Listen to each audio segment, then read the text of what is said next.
Uma umuntu usuke egcilaziwe kukhona isikhathi lapho kuye kufike khona angabe sazibona ukuthi uyisigqila kungashintshe lutho kube noma ungafika wena muntu omunye uthi uzama ukumkhulula uzama ukumbonisa indlela ekhaya uzama ukumbonisa iqiniso lokuthi ubani uvelaphi seningaxabana ningabuye niphinde nizwane ngesikhathi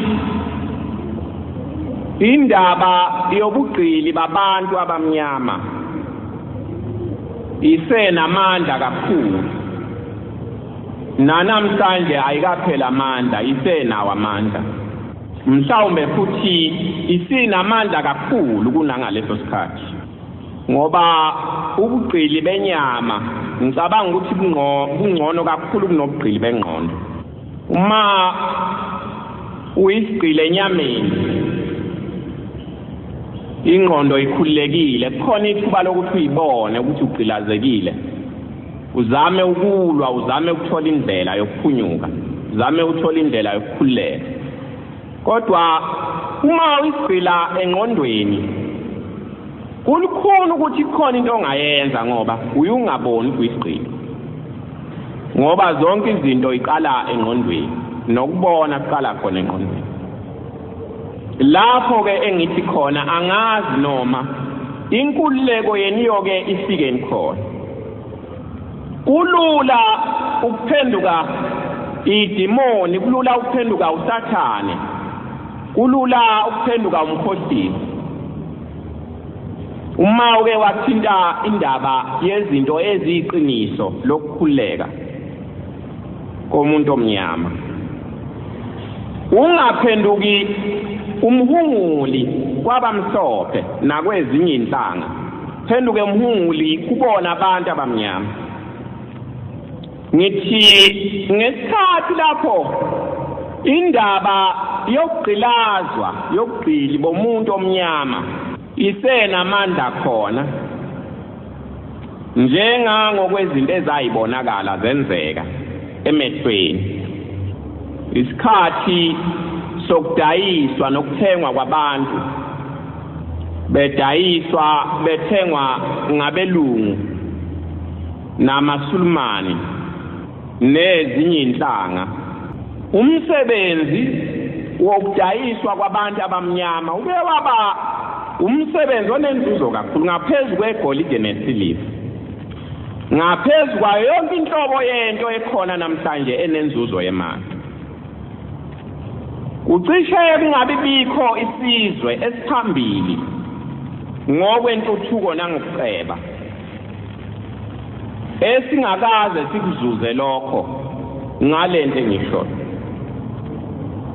amazwe amaningi abelungu ukuze abe yilokho ayikhona namhlanje ayengeke aze abe ikhona uma ngabe bangesikho ukudayiswa kwabantu abamnyama njengeigqila namabandla amanye amakhulu ngakube ivangeli lawa laziwa emhlabeni uma ngabe kungazange kube ngenxa yezimali ayeyithola ngokudayiswa kwabantu abamnyama kodwa namhlanje bona labo bantu abamnyama ungeke ubatshele lutho ngalawo mabandla kodwa imali ezakha lezo inkolo nezakhiwo zakhona nezimfundiso zakhona njengoba kunamhlanje imali ezavela ngokudayiswa koyisemkhulu nokhokho baba kwenye indawo akekho umuntu obatshelayo kwenye indawo bafuna ukuzwa lokho ma uthi uyamtshela uvala indlebe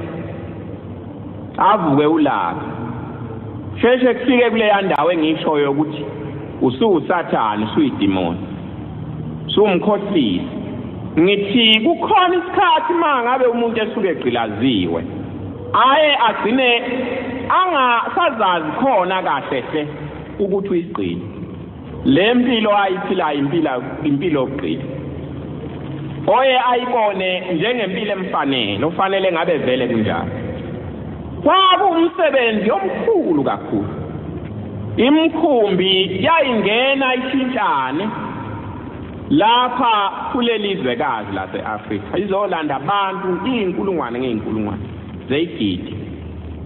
Ngike ngikhulume ngithi kuye kuthi ma kukhulunywa ngabantu abaningi abake bafa emhlabeni, khulunywe ngamaJuda, ningi indawo eziyikhungo zomlando ezikhona emhlabeni okwenziwa khona izikhumbuzo zalo mlando.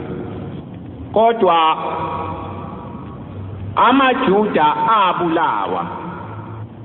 ebulawa abanye abantu abamhlophe, awana kulinganiswa nakancane nabantu abamnyama abafayo ngalesi sikhathi engikhuluma ngaso. Kodwa ungalihamba uqede lonke izwe nelase-Afrika uwelele phesheya, akukhona esisodwa isikhungo lapho kukhulunywa khona ngaleyo nto. Kuthiwe isikhungo somlando wabantu ababulawa nabafayo ngalesi sikhathi engikhuluma ngaso. Nabo abantu abamnyama bakunakile lo. AmaJuda ngalento eyaweselayo ebulawa amaJalimane, iningi kakhulu inzuzo engafanele ayitholile emhlabeni. Isizwe ongeke uzusithinte mawuke wakhuluma into noma ngabe kuthiwa yakusindezela, abalekela kulowo mlando, vuswa lowo mlando uthi nawe womunye wababa wazondayo. Kodwa ziningi izinto ezingafanele ezenzeka kini. Akekho umuntu anivikele ngemlando emibi eyenziwa kini. Nani futhi aninendaba nalo. Angisoli ke kodwa into engishoyo ukuthi khona isikhathi esiyefike uma ngabe umuntu esuke isigcili lapho ayegcine khona engasayiboni ukuthi uyisigcili, abone sengathi impilo emfanele. Ngizama ukubuza amaNazaretha ukuthi uma uShembe wayezele ukuzonikhulula, uma ingqondo yenu isaseli lapho enihleli khona, noma ngabe inyama yenu iphunyukile khona, le nkululeko yenu yayiyini kanti? Ngoba ingqondo inkulu kunenyama. Noma umuntu ngamkhulula enyameni, ma engakhululekile engqondweni uyabuyela emaketangweni ayifake yena engasafakwa muntu. Uma uShembe wayezele ukuzonikhulula, ngiyakholwa mina ukuthi wayengazele ukuzonikhulula kuphela enyameni, ngoba into enkulu ingqondo. Nonembeza uzalwe engqondweni, nenhliziyo izalwe engqondweni, nokukholwa kuzalwe engqondweni, nezulu lizalwe engqondweni. Ma ngabe le ngqondo yenu uNkulunkulu wayengaqondile ukuthi ikhululeke yona, ngoba iqiniso liwukuthi lapho lihleli khona ngengqondo akusiyo indawo yenu uNkulunkulu ayiqonda ukuthi nihlale kuyo. Kukhona khona ukuthi ezinye izinto zikhona kuyo indawo uNkulunkulu ayiqonda ukuthi zibe khona kuyona. Kodwa lezi zinto azimsizi kahle ngoba khona umbala. Ibandla eliningi elisengqondweni zenu linibuyisela ezintweni lezi uNkulunkulu ayiqonda ukunikhulula kuzona. Indawana encane ethi asiye kuphakameni.